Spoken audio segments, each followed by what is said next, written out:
Okay, go.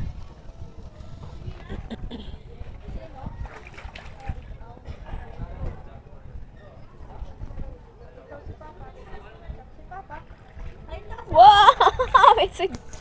Wow, ang galing naman ni Papa. Kaya niya mag-dive. Huwag mo lagay sa mata ko, Papi. Please, pa. Buhangin as a sign of evidence. Dadali ko to sa Cavite. Lagay ko to sa pintuan ng gate. Sa pintuan ng gate.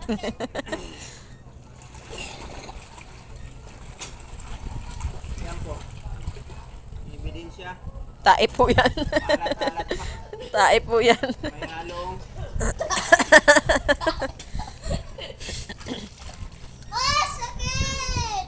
Wag kuya. Okay na yan pa. Pagdating dito sa Cavite, crab na po. May nagkakaya? Lagay ko sa aming fish pond. Nangingisda lang yan sila na. O, pag hawakan. Payan na. Uy! Buhangin nga. Bilingin, tama. Ma, papunta ako dyan sa fish pen. Alam mo ha, sabi ko sa'yo, inner piece lang ang katapat. Inner piece. Pistol. Piece. Pistot. Sa paa?